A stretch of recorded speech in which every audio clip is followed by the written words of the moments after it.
I've only ever put wax on two things: the cast iron tools in my shop and my surfboard. Yes, I have a surfboard.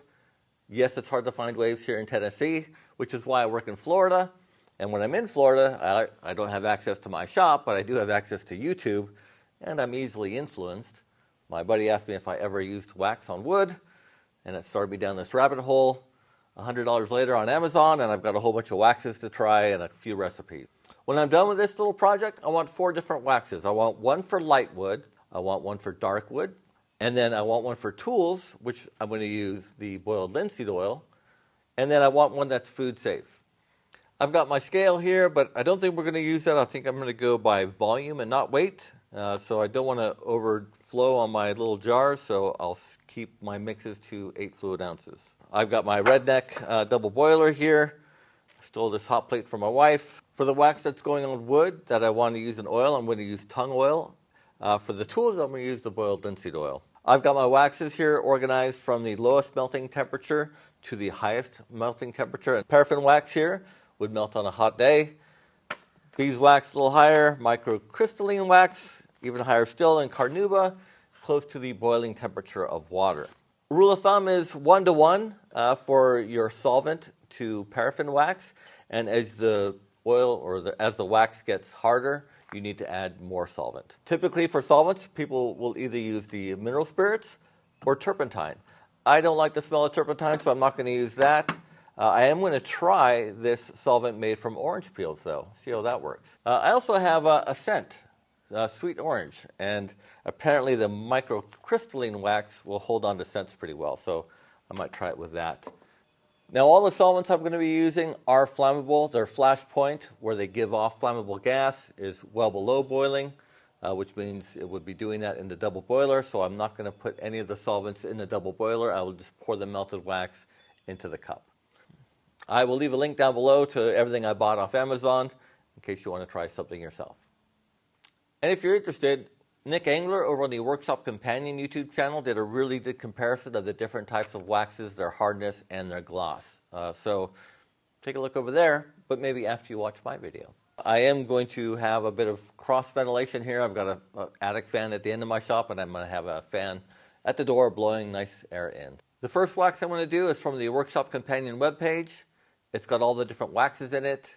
There's no oil in it though, so it should keep the lighter color woods light and not give them that warm glow, or as I like to say, orange. I bought everything I could in pellet form or flake form like the carnauba, but the paraffin comes in blocks, and I keep it around the shop just for like the hand planes, just along the bottom. I'll probably still continue to do that, but I'm hoping to make a wax that'll be good for the sides and the bottom. The first recipe is 1 part carnauba, 2 parts beeswax, 2 parts microcrystalline wax, and 4 parts paraffin. And that goes to 11 parts solvent, but I'm going to melt this first. All right, need to get my little hillbilly double boiler going. Maybe now's a good time to move the flammable stuff away. And here's my chunks.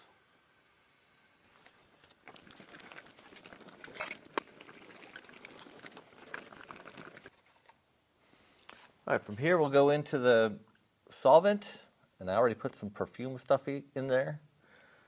Let me just mix that around. My next mix will be the food safe one, which I'm just going to do like a 3-2-1. So 3 parts beeswax, 2 parts tung oil, and 1 part of the citrus solvent. I actually filled up my little shot glass here to 4 ounces to account for the air spaces in there, since there won't be any air spaces with these two, so it's approximate. Oop, that doesn't go in there, dummy. So while that's boiling, let's get my tung oil ready. So that is 2 ounces of the tung oil, 2 parts tung oil, 1 part citrus. Pour that right into the jar. I'm going to be brave and go right into the jar with this one.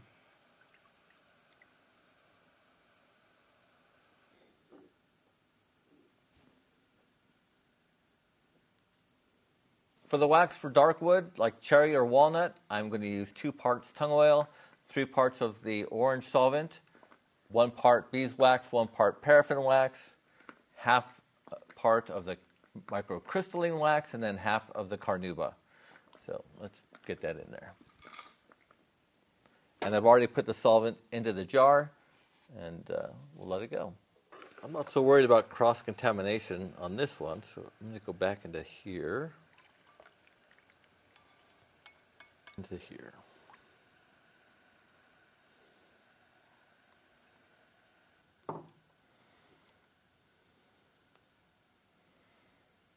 For the tool wax, I'm going to substitute the tung oil and the citrus solvent for boiled linseed oil and mineral spirits.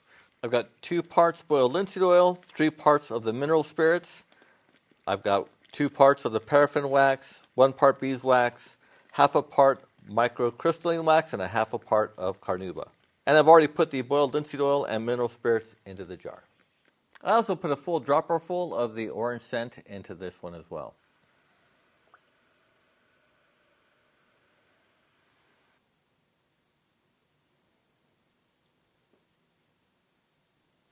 I've got my light wood, dark wood, food safe, and my tools.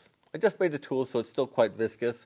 I'm going to let them harden up for a couple of hours and then prep some wood and give them a try. I made some little coupon pieces, maple, cherry, and walnut. I also cut some little Scotch-Brite pads. These are the white ones, and I cut them so that they'll fit into each one. The jars, I think, are okay. They make tins, which might be better. And I was thinking like you could, if you had smaller tins, you could give them away with, like if you sold a charcuterie board. I like the wide mouth that these have, but I don't know if the tins would be better. I think it's just personal preference. But let's start applying wax. This is the light wood, so I used mineral spirits with this and the orange perfume stuff, scent. All I smell is mineral spirits. There's no oil in this one, so this should hopefully keep the wood close to its natural color.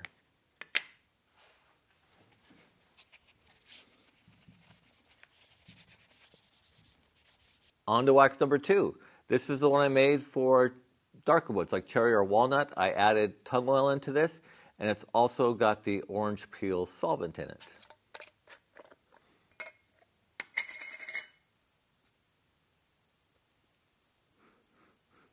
Quite a smell of orange. I like that. All right. They all have turned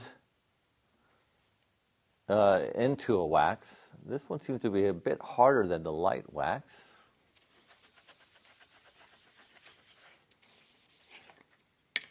Onto the food safe wax. So this has got the 3-2-1 mix, the 3 parts beeswax, 2 parts tung oil, and 1 part citrus solvent.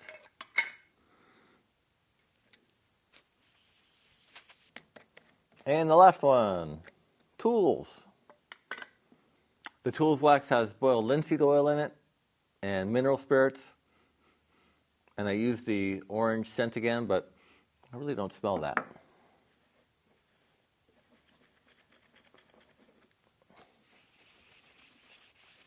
It's been about 20 minutes, so I've got 4 different rags here, so I'm just going to start wiping them down.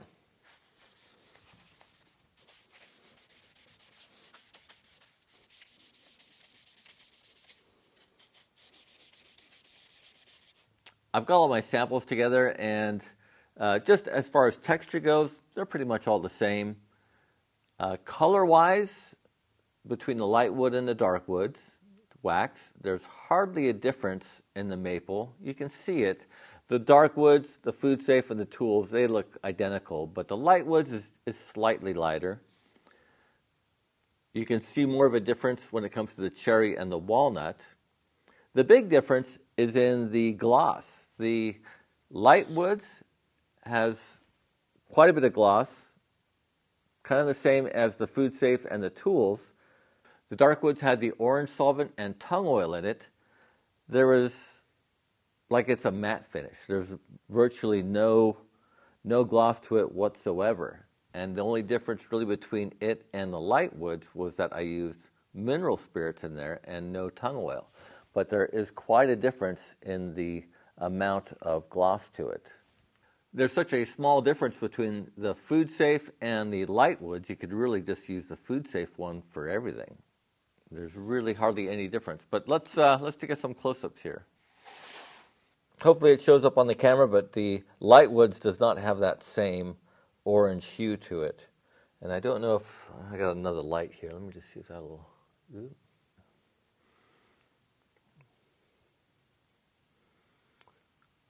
And I think it's a lot more pronounced with the cherry as far as the difference between the light wood and the dark wood.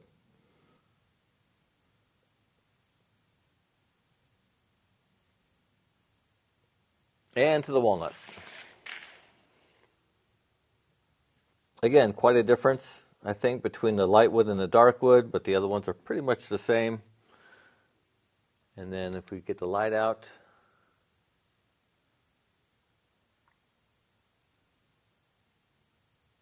maybe that shows how much more matte that the dark wood wax is. Well, this orange stuff, I wasn't using nearly enough. I think you have to use a lot. It says only a few drops, but I was using a dropper full, and that wasn't enough. So more of that next time. Wax is one of those things that I will hardly ever use. I made a wooden bench a while back, and I used a soap finish on that, and I love it. I think soap is probably one of my favorite finishes, but it's got to be the right product for the right piece. And this is the same thing. Most of the stuff I make is not really suitable for wax. So I think the food safe version and the tool one are the two that I'll be going through the most. But it's just nice to know that it's there and I know a little bit more about it for when the right thing does come up. And more importantly, it was fun. I enjoyed it. It's always fun to play around with a new type of finish that you're not familiar with, or do a little experimentation, a little cooking in the wood shop. Now the tool wax, I'm sure it's going to be fine on my cast iron planes and tabletops. But actually on the bottom of a lot of my planes, they are the corrugated ones.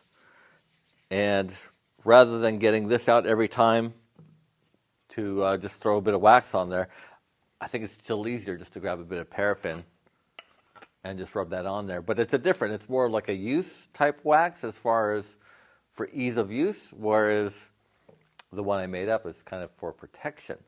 I did put some on the joiner and just kind of moved a piece of wood around it, and I actually don't think it's as good as what I used in the past, which is the Brie wax or the paste finishing wax by Minwax.